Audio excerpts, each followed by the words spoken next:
আসসালামু আলাইকুম। মাত্র 10 থেকে 12 দিন হয়েছে আমাদের অন্তর্বর্তী সরকার পরিবর্তন হয়েছে। তো ডক্টর ইউনূসের হাতে বা তারই উপদেষ্টা পরিষদ সম্পর্কে যতগুলো তথ্য এই মুহূর্তে দুদকে জমা পড়েছে, রেকর্ড হয়েছে।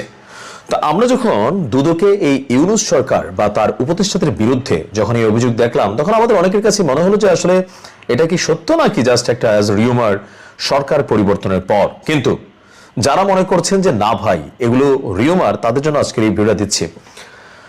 ডক্টর ইউনূসের যে সিদ্ধান্তগুলো নেওয়া হতো, যেমন ধরেন তার যে 666 কোটি টাকা মাফ হলো, তার গ্রামীণের নামে লাইসেন্স নেওয়া হলো আদম ব্যবসার, আরো বিভিন্ন ধরনের, ইভেন এই যে বাংলাদেশের যে বড় বড় প্রজেক্টগুলো আছে বা বড় বড় সিদ্ধান্তগুলো হতো, সেগুলো কি তিনি ক্যাবিনেটে করতেন?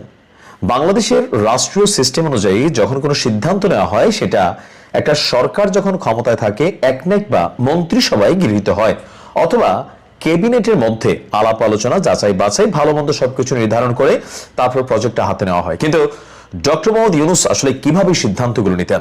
কেন উপদেষ্টাদের বিরুদ্ধে শত না হাজার কোটি টাকার অভিযোগ? কয়েকজন তো কামাইও ফেলছে। আসুন দেখি।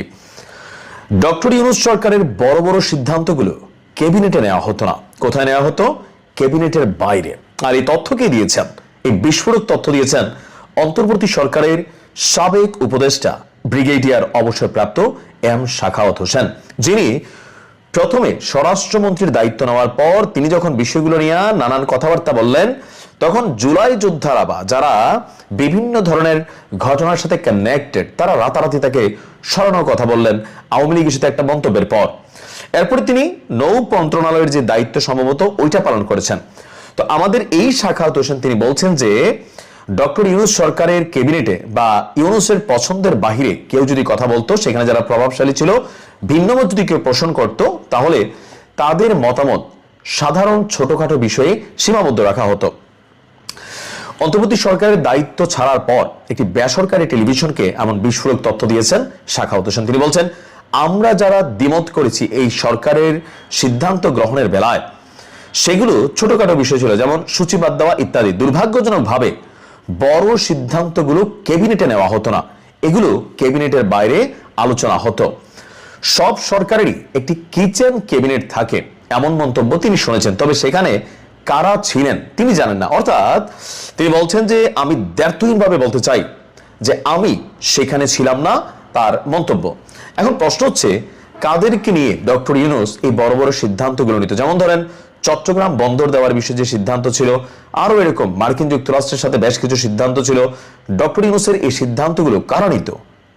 এখন তো প্রশ্ন আসতেছে যে তাহলে যে বড় বড় পদ, পদবি, পোস্টিং বা বিভিন্ন বিষয়, রাষ্ট্রীয় গুরুত্বপূর্ণ অস্ত্র কিনা, চুক্তি, এরকম অনেক কিছু সিদ্ধান্ত ইউনূস সরকার নিয়েছিল, তাহলে এগুলো কারা করত?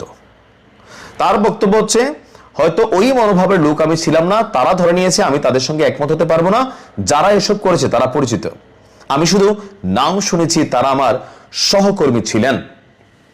তাহলে প্রশ্ন হচ্ছে, ইউনূস সরকারের আমলে 18 মাস যাবত এই যে বড় বড় উন্নয়ন প্রজেক্ট বা বিভিন্ন বিষয় যেগুলো আমরা কথা বলি, তো সেই বিষয়গুলোতে আসলে কারা সিদ্ধান্ত নিত? রাজনৈতিক দল, বিশেষ কোনো গোষ্ঠী, বিদেশ থেকে কোনো চাপ, অথবা সরকারের ভেতরে 18 মাসে রাষ্ট্রকে ঘোকলা করার জন্য যেই সিস্টেম তৈরি করা হয়েছিল, রাতারাতি যারা রাস্তার ছেলে থেকে জমিদার হয়ে গেছেন তারা? আমরা জানতে চাই কারা ছিল। ভালো থাকুন।